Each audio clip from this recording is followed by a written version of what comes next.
Okay, can everyone see that? Yep, you can take it away. All righty. So I'm just still coming to you all from my kitchen. And fancy here. All right, so I did a literature review on the link between trauma, chronic pain, and disease. And the rationale for my literature review is to highlight the high rates of comorbidity between mental and physical illness and hopefully provide a data set that can inform clinicians across multiple domains of treatment, not just mental health practitioners. A primary objective was that hopefully the literature review will contribute to more trauma-informed, well-balanced care for people who endure psychological trauma and chronic pain and disease across the lifespan. So just a quick overview of how we're going to be outlining these topics today. We're going to look at how psychological trauma impacts telomere length shortening, epigenetics, early life adversity, which I'll refer to as ELA, sleep disruption, diagnostic comorbidity, and contributions to practice. And I just want to point out what I've tried to do here is weave together the data so that we start at a very foundational level of the biological effects of trauma, and then working up through early life adversity, and then how all of this affects us throughout the lifespan and even into death. So I'm going to start with one of my favorite new topics, which is telomeres, and I want to show you all an image before we delve too deeply into it. I think this will be helpful to conceptualize what we're talking about. So you see here, telomeres are cap-like features at the end of chromosomes that help protect them when cells divide. So we all have this. We all have telomeres and chromosomes. Cell division is a natural part of aging. It's a natural part of life. But what occurs to our telomeres during cell division is they become shortened throughout the lifespan. And the big takeaway here is that the shorter your telomere length, the shorter your life expectancy. There's actually a way that we could each have our telomere length measured, and it can predict with quite a bit of accuracy how long we all have left to live, which is kind of scary. So why is this important? What does this have to do with psychology? It's very important because what we know is that stress and trauma can alter biology and shorten our telomere lengths and change our DNA. So some background on psychological trauma and telomere length. The telomere length serves as a biomarker of aging and stress, and it plays a very pivotal role in aging and displays relationships to lifetime adversity, particularly in childhood when we know that we're most susceptible to damaging effects of trauma. So cumulative and dose-dependent meaning the higher the dosage, the higher the effect. A cumulative and dose-dependent negative relationship exists between early life adversity and telomere length. So the greater the levels of adversity, the shorter the telomere lengths. ELAs can also activate increased cellular stress and replication, which can also lead to accelerated telomere shortening. On top of that, there's something known as telomerase activity, which is a key regulator of telomere length. Essentially what that is that it's an enzyme that protects against telomere length shortening during the aging process, but this has also been shown to decrease with adversity exposure. ELA also elevates the risk of poor health outcomes, and this shows evidence of expedited biologic aging through shortened telomere length. So I think about this when I see, and I'm sure many of you have experienced this, when I have patients or clients who I see who have a significant trauma history and they look, 10 or 20 years their senior. It's because this is the mechanism, and this is part of the process that takes place that makes our biology age quicker than our actual chronological age. Of note, when telomeres do become critically short, something that can happen is a process known as apoptosis, which is programmed cell death, entertainingly enough known as cellular suicide. Also, there's a negative relationship exists between psychiatric disorders and telomere length. So higher levels of psychiatric disorder, shortened telomere length. One of the things that I was most taken aback to read about in the literature was there's also data showing increased levels of adversity in mothers during their childhood has been connected to decreased length in telomeres in their offspring. So to me, that's really astounding and frightening data. And I think that it really accentuates and highlights just how far-reaching and how damaging trauma can be, not just in your life, but in the life of your offspring. And what this does is this explains the component of intergenerational transfer and the consequences of trauma. This is the genetic component of intergenerational trauma that we've talked about in a lot of our classes, especially in some of Dr. Watts' trauma classes. We've talked about that many times, which is a nice segue into psychological trauma and epigenetics. So epigenetics is the modification of gene expression through DNA, and this can and is directly affected by traumatic experiences. So essentially what epigenetics is it influences whether certain genes are turned on or off. It doesn't change our DNA sequence. Our DNA remains the same, but certain genes within that sequencing can be turned on or off through a really complex process via epigenetics. So these modifications they're so salient that they can stay intact during cell division and can be inherited through generations. So again, this is the genetic side of intergenerational trauma. And then we add the component of environmental influences can also impact this process. So this is the stress diathesis model that we're talking about. Epigenetics is essentially the way that your environment or your lifestyle impacts your biology, and thus can lead to certain cells shutting off or turning on. And I read an article that described it like this, and I felt like it kind of helped illustrate this process. And they think of it as biological embedding. And they describe it as this is when experience gets under the skin and alters human biological processes, which result in systematic differences in experience. So you literally experience life differently, but also under different nurturant conditions. So now we're talking about, again, the stress diathesis model. We could also think of that as nature-nurture, right? So under different nurturant conditions can lead to different biodevelopmental states. And these differences are stable, they're long-term, and they influence essentially every component of life and every aspect of life throughout the lifespan.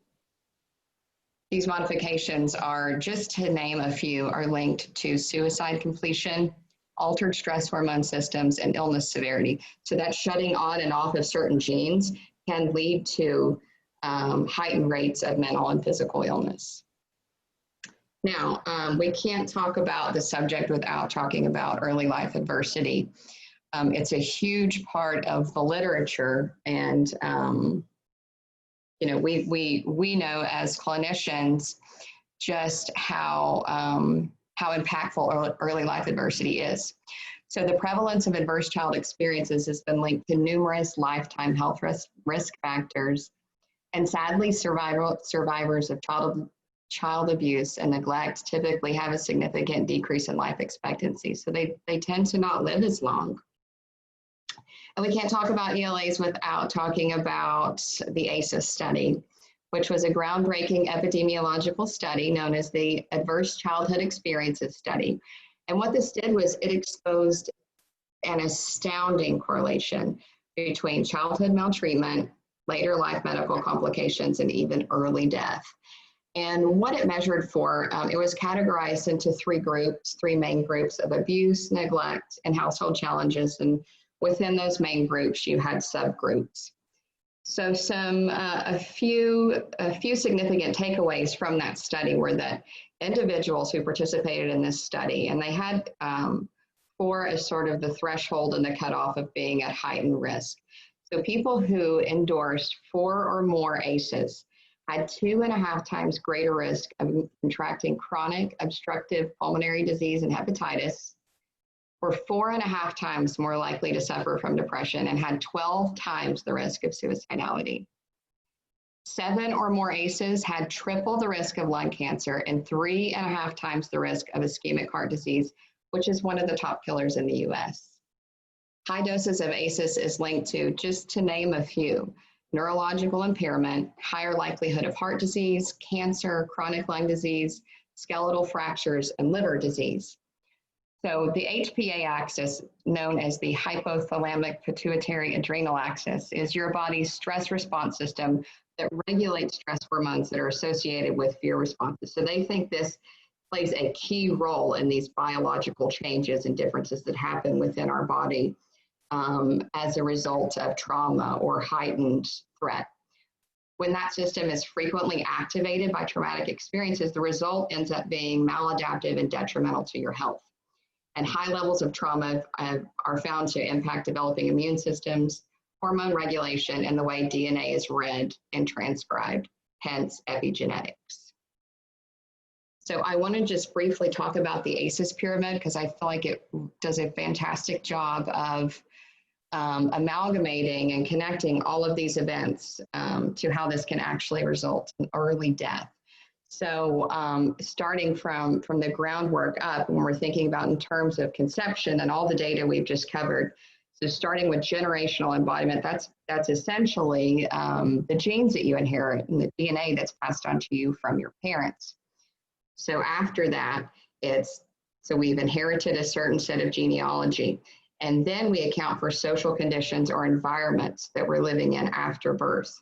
And then potentially we can experience adverse childhood experiences, which tends to end up in disrupted neurodevelopment, which then can lead to social, emotional, and cognitive impairment. A step up from that tends to lead to, the buildup of all this now leads to adoption of health risk behaviors in many different forms, which then ends up typically leading to disease, disability, and even social problems, and ultimately early death.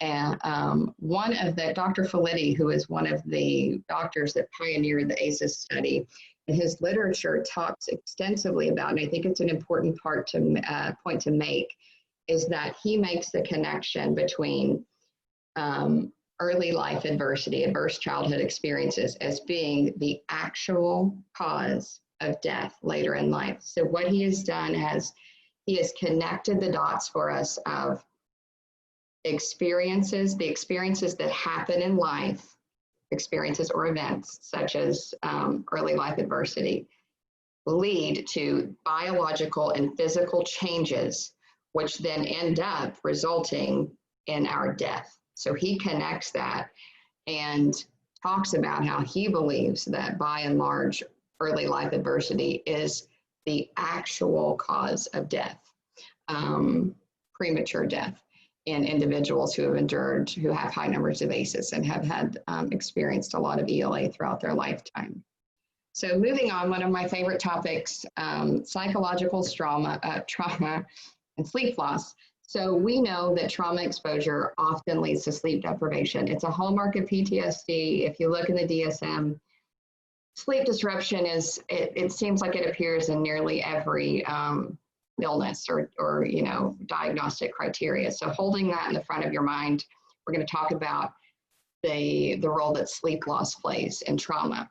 So sleep disruption is a contributing factor to Alzheimer's disease. It leads to reduced testosterone levels in males, and it impairs the female reproductive system. Notably, sleep impairment takes a remarkable toll on one's cardiovascular system. Dr. Matt Walker is a sleep scientist, and he gives a brilliant TED Talk that I highly recommend called Sleep is Your Superpower. And in his talk, he describes the global experiment performed on 1.6 billion people across 70 countries twice a year, and it's called daylight savings time. Now, this natural experiment eloquently illustrated for us the profound impairments just 1 hour less of sleep can have on health. So during springtime daylight savings time, when there is 1 hour of sleep loss, data shows on average a 24% increase in heart attacks the next day, just from 1 hour less of sleep. So in the fall, when people gain an hour of sleep, we typically see the inverse of that, and data shows that there's on average a 21% reduction in heart attacks the next day. And similar profiles are shown for car crashes and suicide rates during daylight savings time. Also, very notable, sleep loss has a remarkable and profound impact on the immune system. So humans have what are referred to as natural killer cells, And these are designed to identify and eliminate dangerous elements within our body. They are strong enough and powerful enough to eliminate and destroy cancerous tumors. And ideally, we want to have a very potent set of these killer cells in order to remain healthy. So a sleep experiment on healthy adults restricted individuals to 4 hours of sleep for one night. And afterwards, they measured immune cell activity. And what they found was a 70% reduction rate in natural killer cells after just one night of decreased sleep. So significant that those levels are indicative of immune deficiency.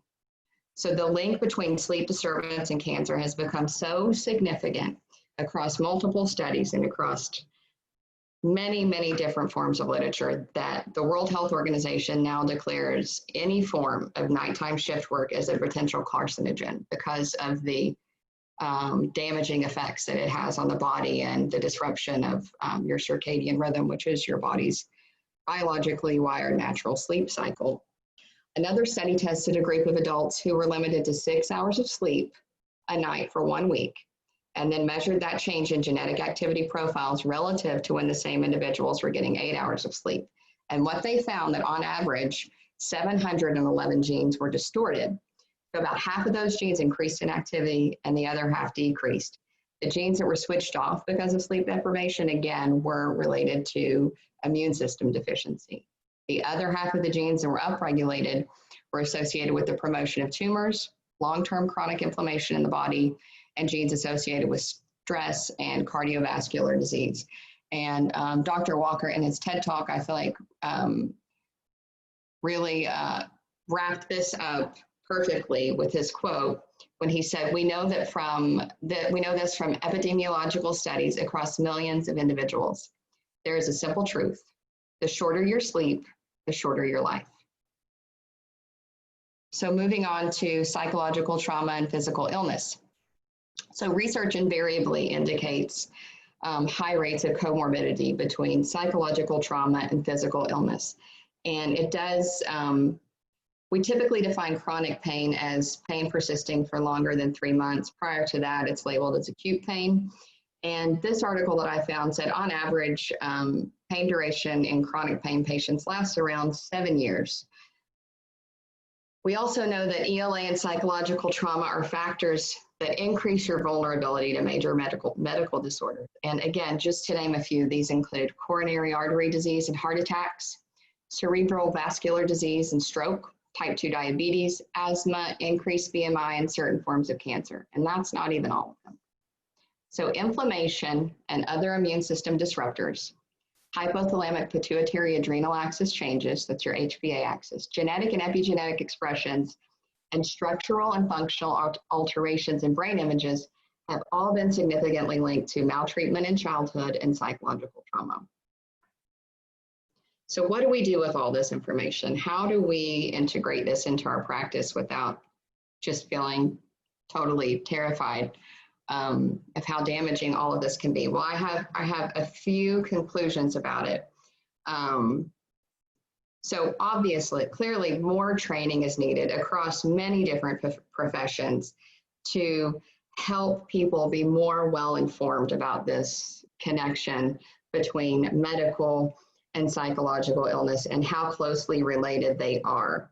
Now, we have seen a shift towards interdisciplinary approaches to care. This has been established, it's catching on, and it seems to be addressing that sort of more whole health approach to patient care. And thus far, it appears to be an effective strategy of approaching topics such as this. So for me, though, I think perhaps the biggest takeaway and the biggest point that I want to make about all of this literature is I'll preface with this quote. You put a bandage on a cut or take antibiotics to treat an infection, right? No questions asked. In fact, questions would be asked if you didn't apply first aid when necessary. So why isn't the same true of our mental health? We're expected to just get over psychological wounds. Emotional injuries can be just as crippling as physical ones. So we know that mental illness is still largely stigmatized and unrecognized. There's a shift. We're trying to move away from that, but we're not there yet. People are so much more likely to seek treatment for medical conditions than they are psychological conditions.